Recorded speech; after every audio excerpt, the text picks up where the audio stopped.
South India shopping mall, the wedding mantra, సరికొత్త wedding collection, South India shopping mall.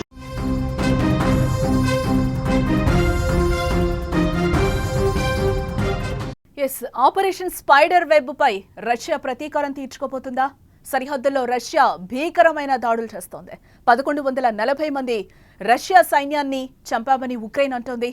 Ukraine ప్రకటనపై Russia ఇప్పటివరకు స్పందించలేదు. ఇస్తాంబుల్లో శాంతి చర్చలు ఆగిపోయినట్టుగా కూడా తెలుస్తుంది. యుద్ధానికి బ్రేక్ ఇవ్వలేమని కూడా రష్యా అంటోంది. యుక్రెయిన్పై ఏ క్షణమైనా ప్రతీకార దాడి చేస్తామంటూ కూడా రష్యా ప్రకటించింది. ఇస్తాంబుల్ చర్చలు యుద్ధానికి విరామం ఇస్తాయని అనుకుంటే యుక్రెయిన్ ప్రపంచానికే షాక్ ఇచ్చింది. మెరుపు దాడి చేసి యుద్ధ విమానాలను లేపేసిన యుక్రెయిన్పై రష్యా ప్రతీకారంతో రగులుతోంది. ఈ దాడిని రష్యా ఉగ్రవాద దాడి అని చెప్తోంది. ఉక్రెయిన్ మాత్రం మేము సాధించిన విజయమని ప్రకటించింది. దాడి తర్వాత నిన్న ఇస్తాంబుల్లో శాంతి చర్చలకు తీవ్ర ఆటంకం ఏర్పడింది. రెండు దేశాల ప్రతినిధులు ప్రతీకారంతో రగులుతూ ఈ చర్చల్లో పాల్గొన్నారు. యుక్రెయిన్ దాడిని క్షమించేది లేదంటూ రష్యా ప్రతినిధులు మధ్యలోంచే వెళ్లిపోయారు. 2 గంటల ఆలస్యంగా మొదలైన ఈ చర్చలు గంటలోపే ముగిసిపోయాయి. యుద్ధానికి 30 రోజుల విరామం ఇవ్వాలని యుక్రెయిన్ చేసిన ప్రతిపాదనను రష్యా తోసిపుచ్చింది. 2 రోజుల బ్రేక్ చాలు అంటే వెటకారంగా మాట్లాడింది. దీంతో చర్చలకు విఫలమైనట్టుగా తేలిపోయింది. ఎట్టి పరిస్థితుల్లోనూ యుక్రెయిన్ పైన ప్రతీకార దాడి చేశాకే చర్చల గురించి ఆలోచించాలని రష్యా భావిస్తోంది. ఇక ఇదిలా ఉంటే యుద్ధ విమానాలపై దాడి తర్వాత రష్యా సరిహద్దుల్లో ఉక్రెయిన్పై రెచ్చిపోయింది. పరస్పర దాడుల్లో రష్యాకు మళ్లీ భారీ దెబ్బ తగిలిందని యుక్రెయిన్ ప్రకటించుకుంది. కాల్పుల్లో 1140 మంది రష్యా సైనికులను చంపేశామని మళ్లీ ప్రకటించింది యుక్రెయిన్. శాంతి వైపు అడుగులు వేసేందుకు రష్యా సిద్ధమవుతున్న తరుణంలో యుక్రెయిన్ చేసిన డ్రోన్ అటాక్ తీవ్రమైన పరిణామాలకు దారితీయొచ్చని యుద్ధ నిపుణులు చెప్తున్నారు. రష్యా యుక్రెయిన్ పైన అణుదాడి చేసిన ఆశ్చర్యపోనక్కర్లేదని చెప్పుకొస్తున్నారు.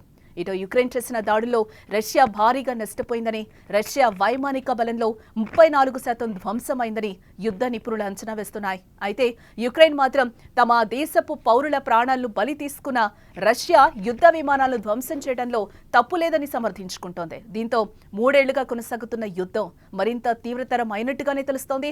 ఏ క్షణమైన రష్యా యుక్రెయిన్పై మళ్లీ భారీ ఎత్తున విరుచుకుపడొచ్చనే అంచనాలు తెర మీదకొస్తున్నాయి. ఇక ఇదే అంశానికి సంబంధించి మరింత సమాచారం మా న్యూస్ ఎడిటర్ తిరుమల్ మరింత సమాచారాన్ని అందిస్తారు. తిరుమల్, అంటే డ్రోన్ అటాక్ తర్వాత యుక్రెయిన్ రష్యా పరిస్థితులు ఏ విధంగా ఉన్నాయని అనుకోవచ్చు అంటారు?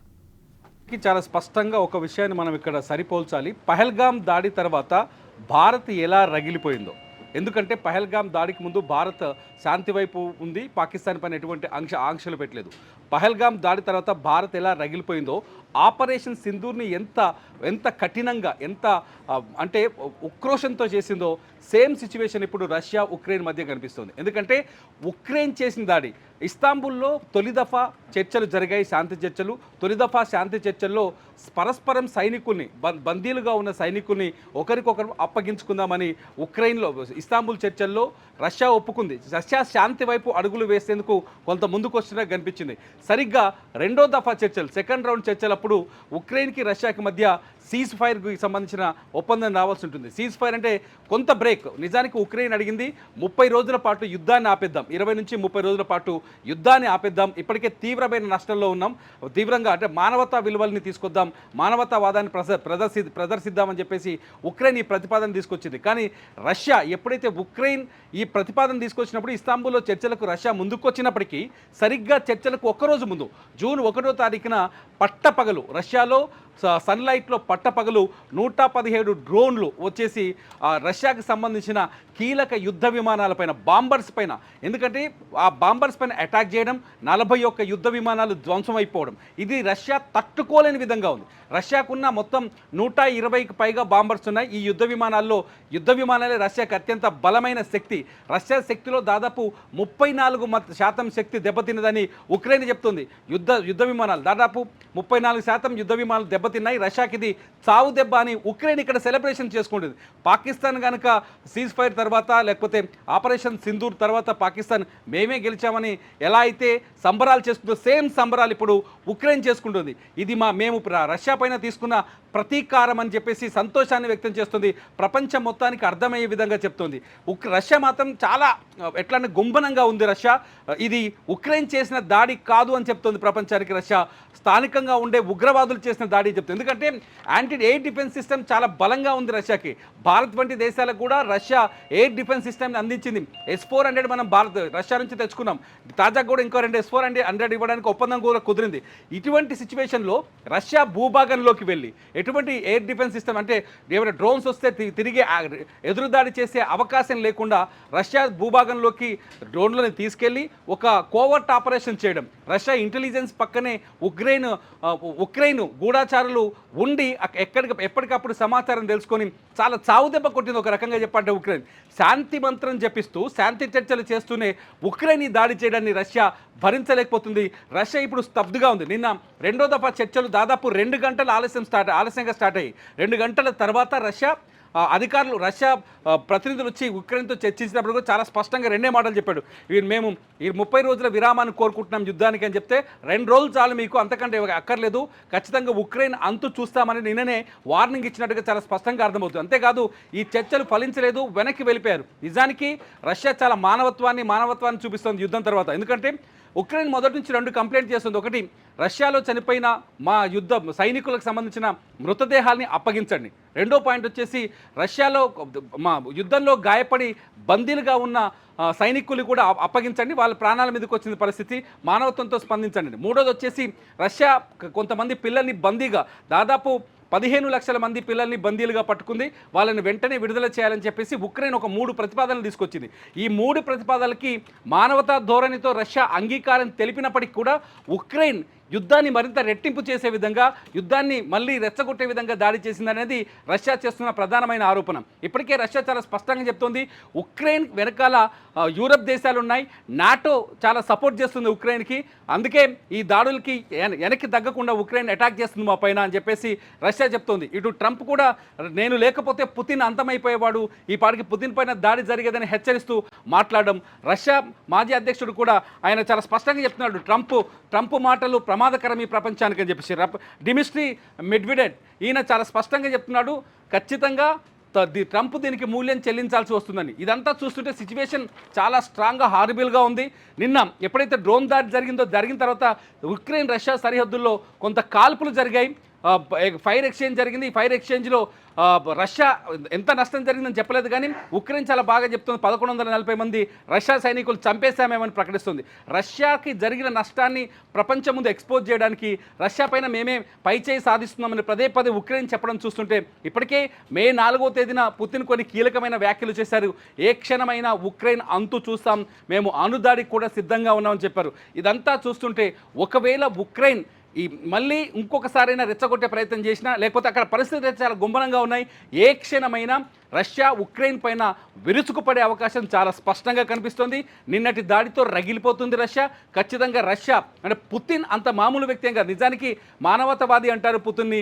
ఇతర దేశాలు భారతదేశంతో ఉన్న సంబంధాలు చూస్తే పుతిన్ చాలా, ఎందుకంటే భారతదేశంలో జరిగిన ఉగ్రవాద దాడిని ఆయన తీవ్రంగా ఖండించాడు, పాకిస్తాన్పై దాడిని సపోర్ట్ చేస్తూ వచ్చాడు. ఎందుకంటే పాకిస్తాన్ పైన ఉగ్రవాదులపైన భారత్ దాడి చేసింది, ఈ దాడిని ఖచ్చితంగా సమర్థించాల్సింది అంటూ పుతిన్ మోదీతో మాట్లాడారు. ఇదంతా చూస్తుంటే పుతిన్ని కెలుక్కుంది ఉక్రెయిన్ అని చెప్పాలి. ఇక్కడ పుతిన్ని కెలుక్కుంది, రష్యాని రెచ్చగొట్టే ప్రయత్నం చేసింది. కాబట్టి ఖచ్చితంగా రష్యా ఖచ్చితంగా ఉక్రెయిన్కి మూల్యం చెల్లించి తీరుతుంది అనేది చాలా స్పష్టంగా అర్థమవుతోంది జానకి. ఇక్కడ ఉగ్రదాడి అంటూనే రష్యా చెప్తున్న పరిస్థితి కనిపిస్తుంది, యుక్రెయిన్ పై దాడి చేస్తామని కూడా పుతిన్ చెప్తున్న పరిస్థితి. దీని అంతటిని ఏ విధంగా చూడాలంటారు తిరుమల్? పుతిన్ చాలా స్పష్టంగా చెప్తున్నాడు, రగిలిపోతుంది, నిజానికి రష్యా రగిలిపోతుంది, రష్యా ఖచ్చితంగా అణుబాంబులు సిద్ధం చేస్తుందంటూ రష్యాకు సంబంధించిన చాలామంది అధికారులు చెప్తున్నారు. నిన్ననే ప్రకటించారు, ఉక్రెయిన్ మూల్యం చెల్లించక తప్పదు, ఉక్రెయిన్కి ఖచ్చితంగా బుద్ధి చెప్పి తీరుతాం, ఉక్రెయిన్ అంతం చేయడానికి రష్యా సిద్ధంగా ఉంది. రష్యా చాలా మొదటి నుంచి యుద్ధంలో కూడా కొంత ఉక్రెయిన్ రష్యా మధ్య ఎప్పుడైనా యుద్ధ వాతావరణం మొదలైనప్పటికీ రష్యా ఎప్పుడు ఫెయిర్ హంట్ చేస్తుంది. కానీ ఉక్రెయిన్ ఏం చెప్తుంది, మా దేశాన్ని సర్వనాశనం చేసిన యుద్ధ విమానాల్ని నేల కూల్చాలని మేము నిర్ణయించుకున్నాం. ఎందుకంటే ఉక్రెయిన్ దాడి చేసిన యుద్ధ విమానాలు మామూలు కాదు, అణుబాంబులతో దాడి చేయగలిగే యుద్ధ విమానాలు. అందుకని ఉక్రెయిన్ వ్యూహాత్మకంగా చాలా తెలివిగా అడుగులు వేసింది. చాలా తెలివిగా ఏదైతే రష్యాకి బలంగా ఉన్నాయో యుద్ధ విమానాలు వాటిని టార్గెట్ చేసింది. ఆ యుద్ధ విమానాలు ఖచ్చితంగా ఉక్రెయిన్కి ప్రమాదకరం. ఒక రకంగా చెప్పాలంటే రష్యా దగ్గర ఉన్న యుద్ధ విమానాలు ఉక్రెయిన్కి ప్రమాదకరం. ఎందుకంటే ప్రపంచంలోనే అతిపెద్ద అణుదేశం రష్యా, దాదాపు 5500 పైన వార్ హెడ్స్ ఉన్నాయి రష్యా దగ్గర. ఏ క్షణం దాడి చేసినా విధ్వంసం, ప్రపంచ వినాశనం అవుద్ది. ఒకవేళ రష్యా కనుక అణుదాడి మొదలు పెడితే ప్రపంచమే వినాశనం అవుద్ది. ఇటువంటి పరిస్థితుల్లో రష్యాకి సంబంధించిన ఈ యుద్ధ విమానాలపైన, బాంబర్స్ పైన దాడి చేసి ధ్వంసం చేయడాన్ని ప్రపంచం సమర్థిస్తుంది, కాస్త మద్దతు కూడా దొరుకుతుందనే ఉద్దేశంతో ఉక్రెయిన్ దాడి చేసినట్టు తెలుస్తుంది.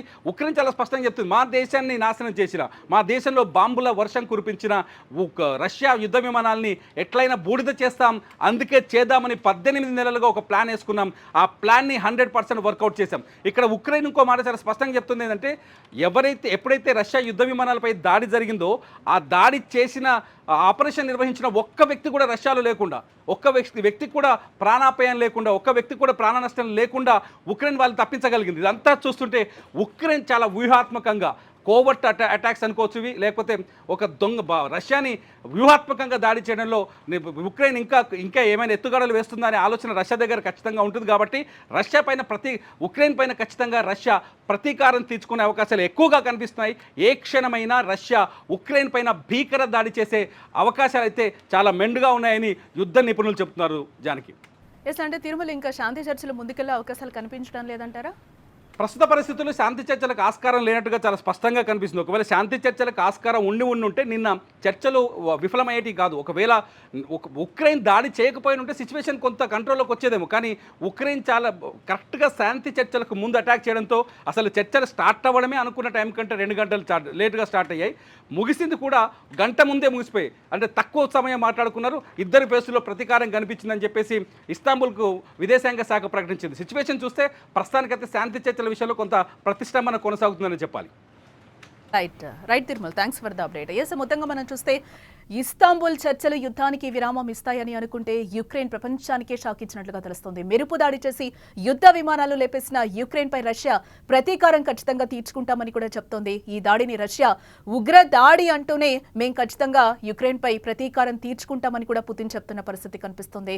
దాడి తర్వాత నిన్న ఇస్తాంబుల్లో శాంతి చర్చలకు తీవ్ర ఆటంకం ఏర్పడింది. 2 దేశాల ప్రతినిధులు ప్రతీకారంతో రగులుతూ ఈ చర్చల్లో పాల్గొన్న పరిస్థితి కనిపిస్తుంది. యుక్రెయిన్ దాడిని క్షమించేది లేదంటూ కూడా రష్యా ప్రతినిధులు మధ్యలో నుంచి వెళ్లిపోయిన పరిస్థితి కనిపిస్తుంది. 2 గంటల ఆలస్యంగా మొదలైన ఈ చర్చలు గంటలోపే ముగిశాయి. యుద్ధానికి 30 రోజుల విరామం ఇవ్వాలని యుక్రెయిన్ చేసిన ప్రతిపాదనను రష్యా తోసిపుచ్చిందని చెప్పుకోవచ్చు. 2 రోజుల బ్రేక్ చాలు అంటే వెటకారంగా మాట్లాడింది. దీంతో చర్చలు విఫలమైనట్టుగా తేలిపోయింది. ఎట్టి పరిస్థితుల్లోనూ యుక్రెయిన్ పైన ప్రతీకార దాడి చేశాకే చర్చల గురించి ఆలోచించాలని రష్యా భావిస్తున్న పరిస్థితి కనిపిస్తుంది. ఇక ఇదిలా ఉంటే యుద్ధ విమానాలపై దాడి తర్వాత రష్యా సరిహద్దుల్లో యుక్రెయిన్ పై రెచ్చిపోయింది. పరస్పర దాడుల్లో రష్యాకు మళ్లీ భారీ దెబ్బ తగిలిందని కూడా యుక్రెయిన్ ప్రకటించుకుంది. కాల్పుల్లో 1140 మంది రష్యా సైనికుల్ని చంపేశామని యుక్రెయిన్ అధికారికంగా ప్రకటించుకుంది. కానీ దీనికి సంబంధించి రష్యా మాత్రం ఎటువంటి అధికారిక ప్రకటన చేయలేదు. దీనికి సంబంధించి ఉగ్ర దాడి అని చెప్తున్న పరిస్థితి కనిపిస్తుంది. మరిన్ని అప్డేట్స్ కోసం చూస్తూనే ఉండండి సుమన్ టీవీ.